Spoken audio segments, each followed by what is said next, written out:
This Late Night Linux Family podcast is made possible by our patrons. Go to latenightlinux.com/support for details of how you can join them. Support us on Patreon for access to ad-free episodes and early releases. That's latenightlinux.com/support. I've already talked about this for 2 episodes, but hey, what's a third? I started a project called Nerdy Day Trips, or rather rebooted it, and it's going gangbusters, I think. When I say gangbusters, I mean on a very small scale. We just hit 1,000 pull requests on the repository. Wow. Which is not bad after a month. I mean, a lot of them are new venues that have been added to the database, and quite a lot of them are pull requests that either delete places that have closed or are blatant advertising or spam or whatever we think it is that's not, a place that nerds might go. And a lot of those edits and deletions were done by Hugo, who I've mentioned previously. Thank you, Hugo. Which is a different Hugo to the website powering this whole thing. Yes, we did mention that last time. It's not Hugo the binary, it's Hugo the human. And it's been very enjoyable. I wanted to mention a couple of things that happened. I created an ad page, which means people can add new venues. And so it's just a form you fill in. And over time, I've been iterating on this to try and refine it a little bit and make it easier to use. Like, initially it was just a form, and then I added a map that you could drag around and click on places to get the latitude and longitude rather than type it in. I also made it so that you could paste in an OpenStreetMap URL and it will get the lat long from that and the name of the place as well, potentially. And so I've tried to refine it like multiple times because people have pointed out, it's a little bit difficult to use on the phone, or it doesn't quite do what I'd expect, and the zoom isn't quite right. And so I've been iterating on this over time. And this whole process of noodling with something in an IDE, testing it on my local machine, and then just pushing it straight to main, and boom, it appears on the internet very soon afterwards is quite joyous, actually.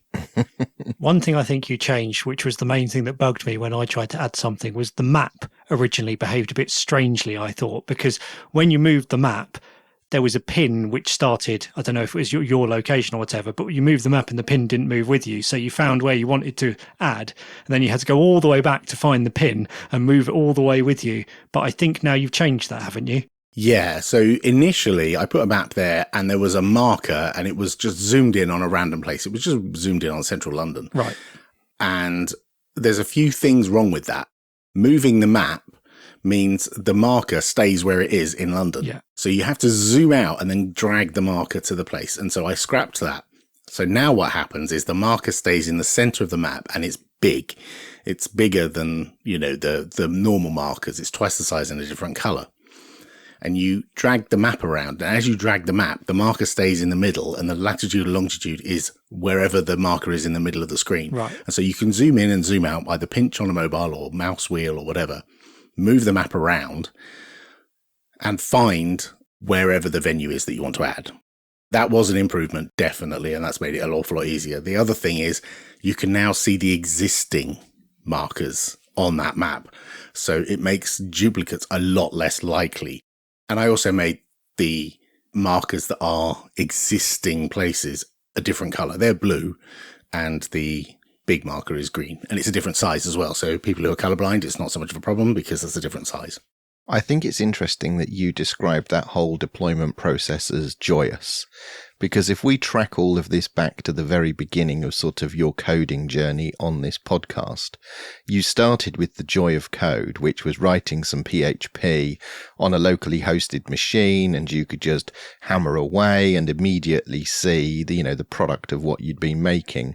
And here you are months, it must be years even, further forwards, and it's actually the joy of using quite contemporary development workflows and deployment mechanisms and all the cloud native and worker service stuff. And I know you're getting genuine joy from this because I see you grinning like an idiot every morning when you tell me about, the new features you've been working on. Yeah, I think I found that place where previously I was like noodling with a bit of PHP, like you said, and there was an episode in the past called Joy of Code. And I talked about, I just want to bang something out and have a play with it. And that's exactly what I did with this. Like, it's been a month since I published the first commit and put it online. And 1,000 commits on that repo. And that doesn't even include the commits on the other repo for the add new venue page. That's a whole another load of commits. And today, a thing that I'm quite pleased with is what was happening was someone would create a new venue either by adding it using the form that I created that I was talked about earlier, or manually like a caveman by creating the necessary front matter that you'd get in a Hugo page. Some people are more familiar with using Git on the command line and so can contribute that way. Now, if you went through the form, then that would create a pull request, but it did it with my key. And so it looked like my commit on the repo, which isn't great. I would rather it didn't use my GitHub token to do that. So I'm changing that. What I've also done is it would then deploy that unmerged change to a preview on Cloudflare. And so you could go and see and make sure that it deployed okay and that the point on the map is correct and the description looks right and it hasn't broken anything, which sometimes happens. And I changed that today. So it now uses two things. It uses a bot account. So it won't always show up as me. It will show up as Nerdy Day Trips bot with the logo in the username. And also I've switched off the preview in Cloudflare because that only ever ran with commits that were on my name because the Cloudflare account is in my name. And long story, can't really change that. So what I did is I created a GitHub action. So anyone who commits a venue, whether it's directly in GitHub or via the form, it will then spin up Hugo, build it, and then deploy it into GitHub Pages. And so I can just use GitHub Pages and it will show you a URL as a comment, and the bot will do that as a comment in the pull request. You click on it, preview it, make sure it looks okay, and then that can be approved, reviewed, merged. When it's merged, there's another part of the GitHub action that then deletes the deployment that's been done from GitHub Pages, so it doesn't hang around, so it cleans up after itself as well. And then once it's merged, Cloudflare picks it up and deploys it to the proper site in Cloudflare. Previews are going to GitHub Pages. Ah, nice. So a nice bit of automation you could consider, something I've been looking at today, is Claude, the AI, has a GitHub action to automatically do like code reviews, but you can provide some additional context as to what the nature of the code review is. So, you could maybe automate away some of the double checking on the quality of the preview page and, the content. Yeah, I could. And I think some of it actually is quite simple rules-based stuff, because it is just TOML or YAML or whatever it is. And that is syntactically relatively strict. And there is only a limited number of tags that we support.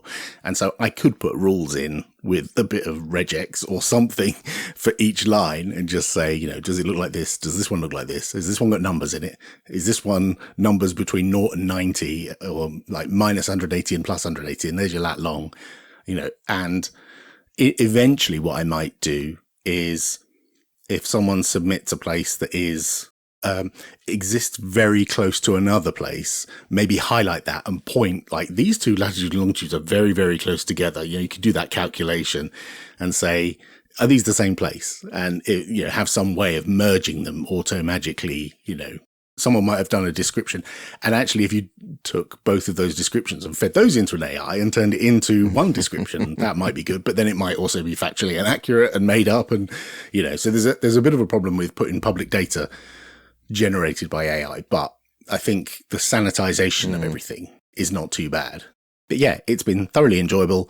There's a whole load of venues been added, mostly in the UK. There's a lot in Japan, the US, Australia, a couple of extra ones in New Zealand. They're kind of all over the place. And there was a cluster that were added in India this week as well. So yeah, it's getting around. It's not like, super popular. It's certainly not as popular as the original, but then I don't really want the whole world looking at it right now because the CSS is a bit janky, the automation's a bit janky, everything is a little bit janky. Part of its charm. Yeah, well, thanks. It's all inconsistent styling and there's no visual identity and all that kind of stuff, but we'll get there. And have you found any interesting venues which you're now planning to visit, which have been added? Yes, loads. And you've just reminded me by saying finding, you've just reminded me, I'll come back to your question. Stuart contributed a search page, and I've iterated on this search page. Initially, it was you just type in the name of a place, like you type in museum and it would just list all the museums. Mm-hmm. What I've done is put a map on the screen, and you can press a pin to get it to go where your location is, or you can just move the map around if you don't want to, give the browser your location. And if you do a search, it sorts the search list by closeness to your location. Oh, nice. So if you zoom in and do a search, then the ones right at the top will be the ones that are nearest to you, and it tells you in brackets how many kilometers away they are. Yeah, that's quite cool. I was quite pleased with that. And the answer to your other question, which is yes, I have found loads of places that I want to go, train museums and all kinds of like places, especially when people put the URL of the venue, their own website, which is obviously, trying to attract people, but it's great because I go to these websites and there's all science stuff, and then there's big steam engines, and there's like all the nerdy stuff. Plus there's museums and outdoor spaces and maker spaces and all this kind of stuff. I'm loving it because I'm learning about all kinds of stuff all over the world, wherever it is. And I will never get to see all of them. Well, never say never. That could be stage 2. Yeah. So it's been good fun. And if you know of any places, please submit them. And if you find any bugs, just file issues, because we are turning those around, relatively quickly, given how few people are working on it. This episode is sponsored by Tailscale. Go to tailscale.com/Linux Matters. Tailscale is a proper VPN for connecting your devices and infrastructure together, not something that's marketed at people watching foreign streaming services or who want to hide their browsing habits from coffee shop staff. It's the easiest way to connect devices and services to each other wherever they are. PCs and laptops, servers, cloud instances, 3D printers, network storage. Connect anything and everything you want, wherever it is, and get started in minutes. Tailscale's personal plan will always be free, and you get up to 100 devices and 3 users for free with no credit card required. The free personal plan is enough to get you started if, like me, you want to host services on your LAN and access them from anywhere on the internet securely. No messing with routers, no port forwarding, and no messing with firewalls. So show support for the show and go to tailscale.com/Linux Matters and try Tailscale out today. Or try it out at work using the code Linux25 for 3 free months of any Tailscale paid plan, and find out why thousands of companies like Instacart, Hugging Face, and Duolingo have switched to Tailscale. Long-time listeners to this and a previous podcast may know that I have for a long time had an Entroware Apollo laptop. Is this one that's been in pieces and been repaired? I don't think this one's actually been in pieces to repair it, but it has died on me a few times, just inexplicably. The last time was in the middle of OggCamp when I was just about to do a presentation. Nice. So that was fun. And the CMOS battery died, and then I replaced it, but it still said it was dead. So now it wouldn't boot unless it was plugged in. Basically, I got to the point where I couldn't rely on this anymore, and I needed a new laptop. What did you get, Mark? So after careful consideration and a lot of saving, I purchased a Framework 13. Ah, you've been looking at these. I think you've been fantasy shopping these for at least 4 years at this point. Basically, yes. As soon as they were initially announced, and then I was sort of waiting to see if they were actually going to stick around and be sustainable. And then they iterated a few times and they brought out an AMD version. And I thought, this actually looks like it's going to stick around. And about a year later, I finally managed to get one. Did you get the one that you build yourself, or did you get the ready-made one? I got the one that you build yourself for a few reasons. One, for the fun, but also, so basically, you don't build it completely from scratch. So you get a chassis with the monitor and the basic parts, like the main board and the audio out and the battery and things, which I guess they don't want to support people installing themselves because you could get that wrong. But then all of the sort of customizable bits you get to pick and then you get to assemble. So the RAM and the SSD and the keyboard, the bezel around the screen and the expansion ports, which are basically specialized USB-C dongles that plug into the internal USB-C ports and give you the external ports. You get to choose, well, there are 4 ports and you get to choose as many as you want, basically. So I got that. The reason partly to build it myself, but also because I didn't need everything. So I didn't need an SSD because I already had a nice big one. More on that in a future episode. And also I had a look at the options for RAM and I realized that I could save myself a few quid by buying third-party RAM. Right. So I did that. So I ended up buying the chassis, the expansion cards, the bezel, the keyboard, and nothing else. And the other bits I got separately. How was the process of putting it all together? Very nice and very easy. The RAM slots in under a couple of like thermal covers. The chassis comes with like a plastic cover over all the bits, which are all labelled. It's almost a shame to cover it up. It looks really nice. And then in a separate box, you get they call it the input cover, I think, which has the keyboard and the touchpad and the panel all integrated together. And then you get the bezel, and then you get each of the expansion cards separately. The bezel is magnetic, so you just sort of locate it in place and put it on and close the lid, and it all snaps nicely in. You can't easily sort of pick up the edges and accidentally pull it off. And the input cover, you connect the cable up internally, and then you just sort of position it about right, and it kind of clunks into place. And then there's 5 captive screws on the underside, so they can't fall out and get lost. And then you just do them up, and it's done. Nice. So, after carefully choosing your specification and assembling your parts, obviously now you need to choose your operating system. So, which was it, Windows 10 or Windows 11? Vista. Of course. I'm retro. Course. No, so I stuck with Ubuntu, which is what I'm familiar with, and it's one of the supported options. I think they support Ubuntu or Fedora as Linux options. And there's some quite nice documentation on their website. You know, there's not a lot to worry about, but there's a few things like some people have had issues with the, as well as the expansion ports, it's also got an audio jack, and some people had issues with that buzzing, and there's a thing you can do to stop that. And they have some notes about enabling firmware updates, because you can update the firmware with FW Up Manager, whatever it's called. Yeah. FWAPD, that one. Yes, which I've done, and it works quite nicely. There's a few other bits about explaining the power consumption and what you should or shouldn't do to optimize it, and some things like that, which is quite nice. They've put some thought in. There's not a lot they have to do in terms of documenting it, but the things they have to do, they've taken the time to explain things properly. It's not just like, here's a page they pulled off the Arch Wiki and slapped on their website. Right, it's like, here's what you should do and here's why you're doing it, which is nice. Yeah. It's nice to have a vendor actually having sort of the authoritative version of this is what you should and shouldn't do to get the best out of your machine, rather than, hunting around for random blogs of people that have bought something similar in the past. Yeah. So I know you work from home, so I guess this mostly sits on a desk or some other flat surface in the house or your lap. Have you had to take it to an office or take it on the train or take it anywhere for an extended period of time? What was it like? Is it suspend and resume okay? A battery life, the usual, things we worry about on Linux laptops?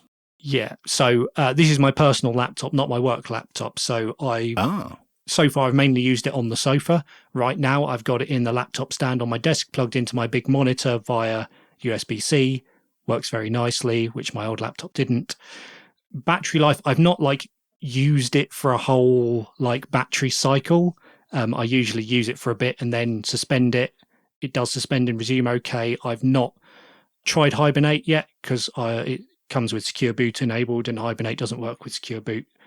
But the battery lasts several days on suspend based on my non-scientific experimentation. But because it's USB-C, a lot of the time where it sits downstairs, there's a USB-C cable there, and I just plug it in when I've used it and let it charge up overnight. So I can't give a firm answer on that. I don't think it's, wildly like Apple Silicon MacBook Air style battery life, but it seems similar to what you'd expect from a Linux laptop. So given this is your personal laptop, what was the first roguelike that you ran on it? Yeah, so this is something I've still got to try out is gaming.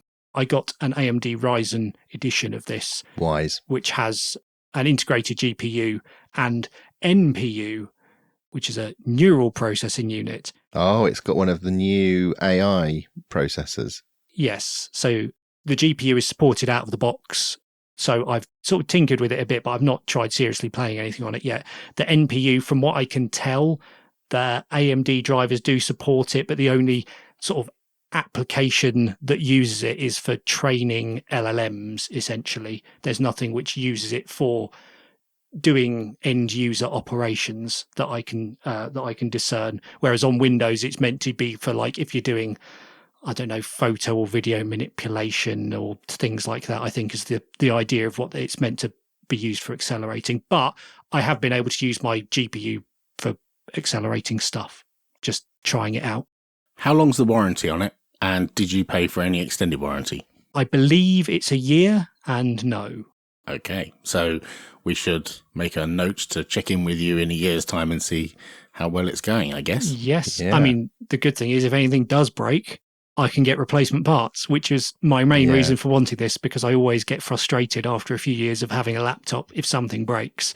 I mean, I once managed to get a replacement motherboard shipped via AliExpress, like about 4 years after, but then that was like it. There were no other parts available after that. Whereas hopefully I will be able to continue repairing and upgrading this for years to come. Yeah, and if the RISC-V revolution happens, you can just slap one of those into the same chassis. Yeah.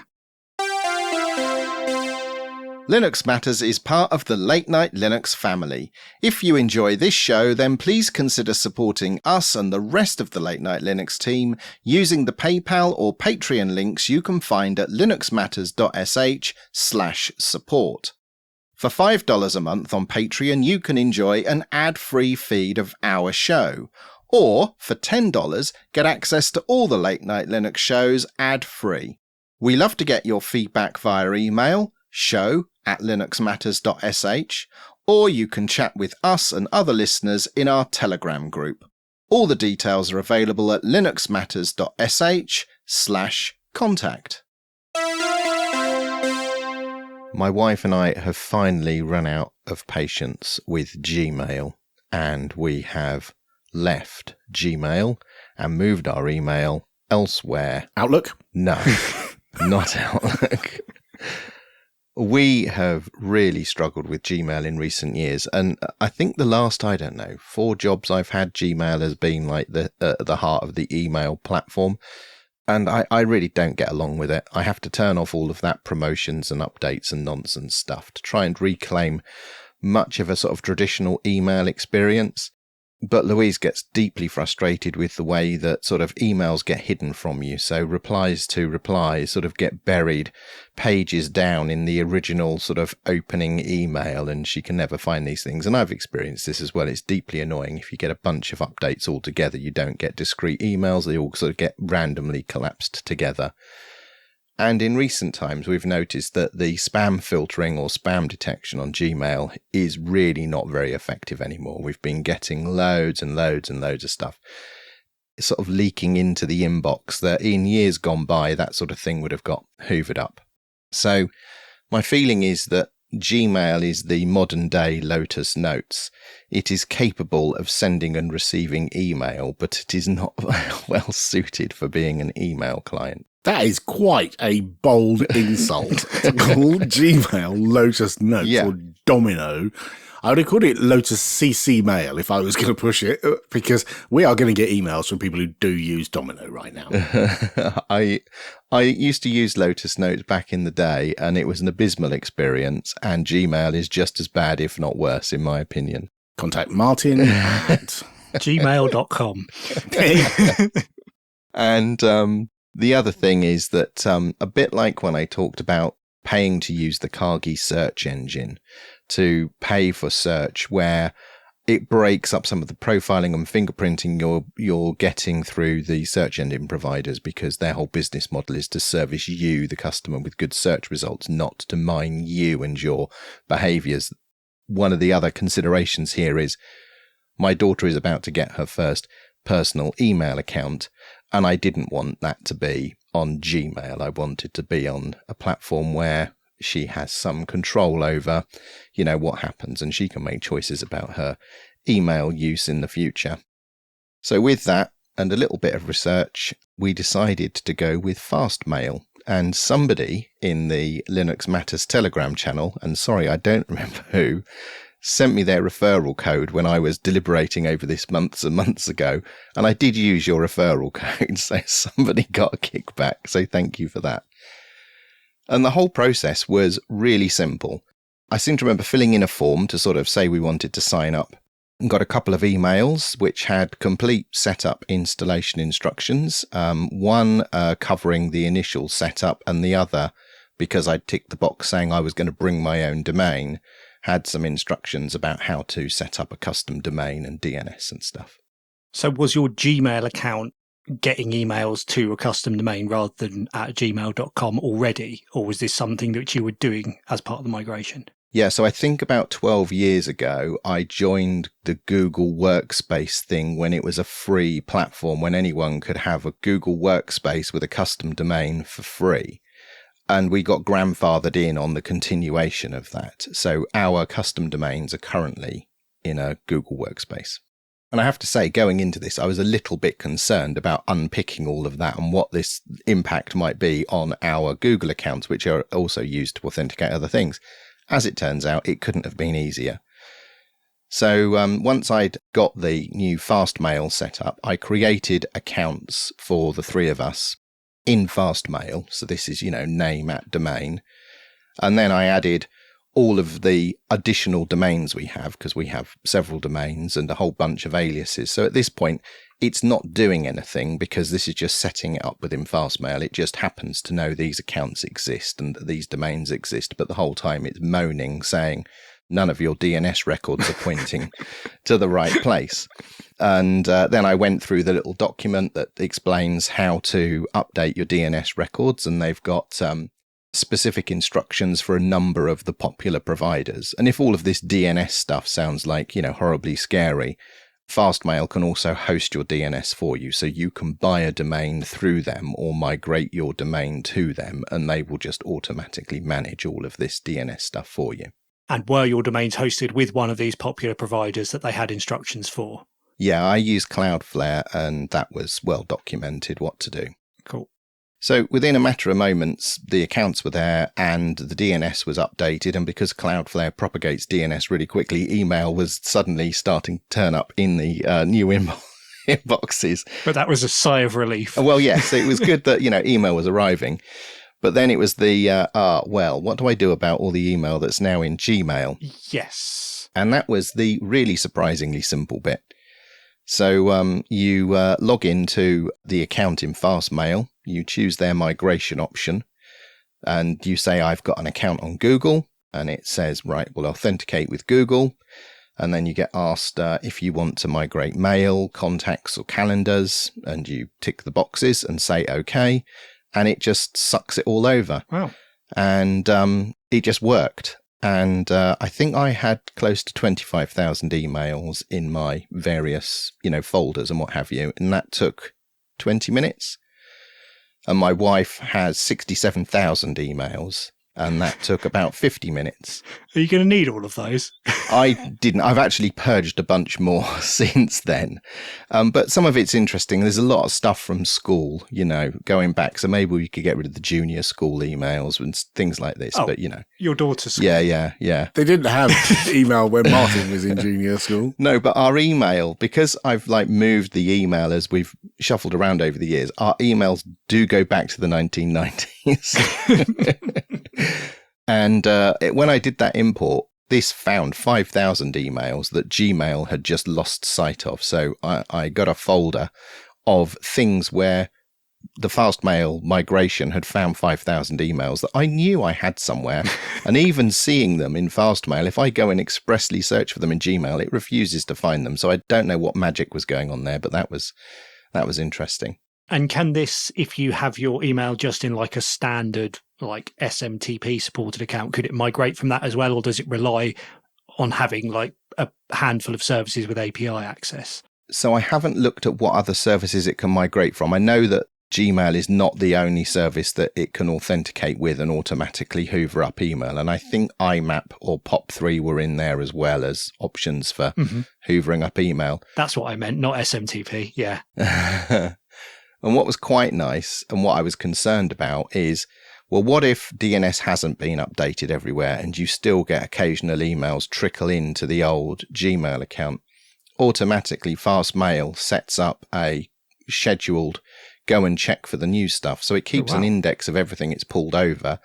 And every so often it goes off and looks at your old account. And if there's anything new, it pulls it over for you, which I thought was really slick.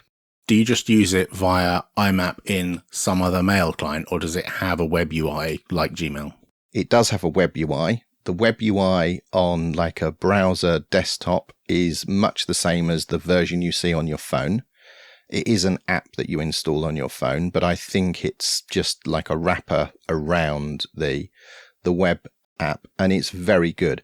Going into this, I was fully expecting that I was going to set up a desktop email client, but the killer feature is its UI. It's clearly designed by people that understand the business of sending and receiving and reading email. And I'm only using the web version, and in my opinion, this is the best email client I have used since Pegasus Mail. Wow, you plucked that from the past, didn't you? Yes.